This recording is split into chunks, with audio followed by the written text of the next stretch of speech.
ఇబ్బందులన్నీ కూడా నేను చుట్టుకొని నేను వేధిస్తూ ఉన్నప్పుడు నువ్వేం చేయాలంట? నువ్వు మార్గం వెతకాలి. ఏం మార్గం వెతకాలి? నీకు మార్గం తెరవబడి ఏం చేయాలి? మార్గము తెరవబడాలంటే అన్ని క్లోజ్ అయిపోయినాయి, అకౌంట్స్ అన్ని సీజ్ అయిపోయినాయి, ఇంకా నీకు ఏమి లేదు, ఇంకా బ్లెస్సింగ్స్ ఏం లేవు, అన్ని క్లోజ్ అయిపోయినాయి. ఎట్లా దేవా, ఏం చేయాలి ఇప్పుడు? దీనికి కారణం ఏంటి? చూడండి, దావీదు రాజు, ఆయనకు కూడా దేవుడు అన్ని క్లోజ్ చేశాడు, అన్ని డోర్స్ క్లోజ్, అర్థం కాలే. చూడండి, ఇక్కడ ఇంకొక వ్యక్తిని, దావీదుని జ్ఞాపకం చేసుకుందాం. ఇక్కడ దావీదు కీర్తన 5:3-4 ఒకసారి చూసుకుందాం. యెహోవా, ఉదయమున నా కంఠస్వరము నీకు వినబడును, ఉదయమున నా ప్రార్థన నీ సన్నిధిని సిద్ధము చేసి కాచియుందును. నీవు దుష్టత్వమును చూచి ఆనందించు దేవుడవు కావు, చెడుతనమునకు నీ యొద్ద చోటు లేదు. డాంబికులు నీ సన్నిధిని నిలువలేరు, పాపము చేయు వారందరూ నీకు అసహ్యులు.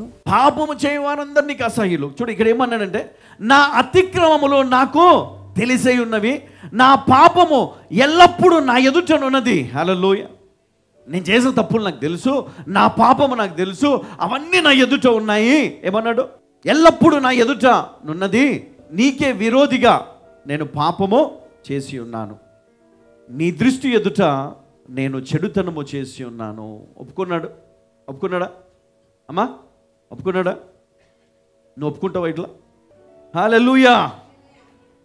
అందుకే మనం మాట్లాడే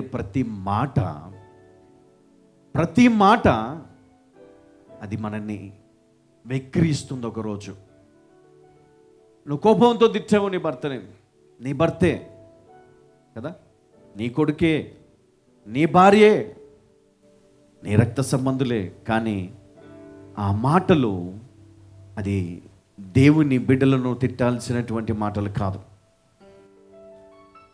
నీ నోరు అపవిత్రము చేసుకోకూడదు. నా అతిక్రమములు నాకు తెలిసే ఉన్నవి, నాకు తెలుసు పాస్టర్ గారు, నా పాపాలన్నీ నేను ఏం చేస్తున్నా నాకు అన్నీ తెలుసు. తర్వాత, నా పాపము ఎల్లప్పుడూ నా ఎదుటనున్నది, నీకు కేవలము నీకే విరోధిగా నేను పాపము చేసి ఉన్నాను. అయ్యా, నిజంగా కేవలము నీకే నేను విరోధిగా నేను పాపం చేశాను. ఎవరైనా సరే చూసిన వాళ్ళు ఏమంటారు? బ్రదర్ బాగున్నావా, అలా చాలా రోజులతో కనబడ్డాం. కానీ దేవుని దగ్గర నువ్వు ప్రార్థన చేయాలంటే నీకు ధైర్యం ఉండాలి కదా. నువ్వు పోయి ప్రార్థన చేస్తున్నావు, దేవుడు నిన్ను ఇట్లా చూస్తూ ఉంటాడు. అప్పుడు నీకేమనిపిస్తుంది? నేను చేసిన తప్పును బట్టి దేవుడు నన్ను ఇట్లా చూస్తున్నాడు కదా. నువ్వు చేసిన తప్పులను బట్టే, నీ నోటితో వచ్చిన బూతులను బట్టే, శాపనార్థాలను బట్టే దేవుడు నేను ఇట్లా చూస్తూ ఉన్నాడు.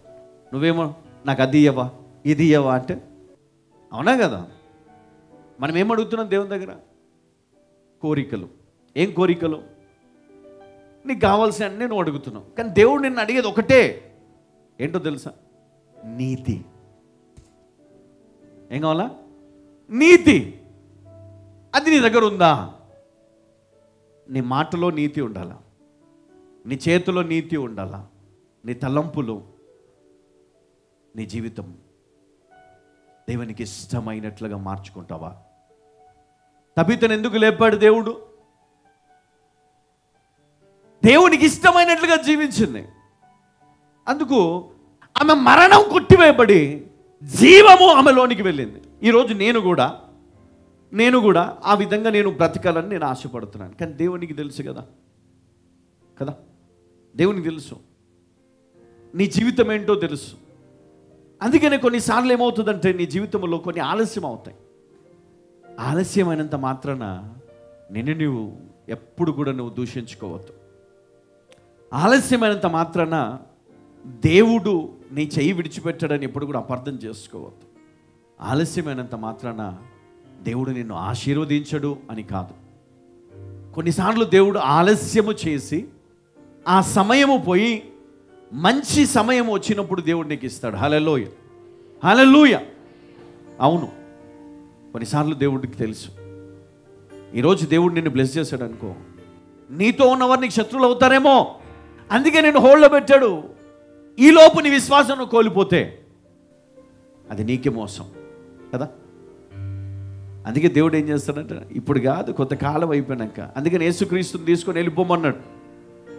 ఆ రాజు చచ్చిపోయిన తర్వాత కబురు పెట్టాడు మళ్ళీ, ఇదిగో ఇప్పుడు నువ్వు ఆ శిశువుని తీసుకొని బయలుదేరి నువ్వు మళ్ళీ ఆ ప్లేస్కి వెళ్ళిపో అన్నాడు. ఎందుకు అంటే ఎవరైతే చంపాలనుకున్నాడో ఆ రాజు ఇక లేడు, చనిపోయాడు. హల్లెలూయా, హల్లెలూయా. అందుకనే కొన్నిసార్లు మనం వెయిట్ చేయక తప్పదు, వెయిట్ చేద్దాం. హల్లెలూయా. తొందరపడితే నీ విశ్వాసాన్ని కోల్పోతాం, తొందరపడితే అపవాదికి చోటిస్తావు, తొందరపడితే వ్యసనాలకు చోటిస్తావు, తొందరపడితే పాపానికి చోటిస్తావు, తొందరపడితే దేవుని వాక్యానికి చోటు ఉండదు నీ జీవితంలో. ఉంటుందా? వాక్యం ఎంత బోధించినా నీ మైండ్లోకి ఎక్కదప్పుడు, వద్దనుకున్నావు కదా నీ మనసులో. కానీ ఎప్పుడైతే నువ్వు వెయిట్ చేస్తావో అప్పటి వరకు పరిస్థితులన్నీ మార్చి దేవుడు నీకు విజయాన్ని దేవుడు ఇస్తాడు. హల్లెలూయా.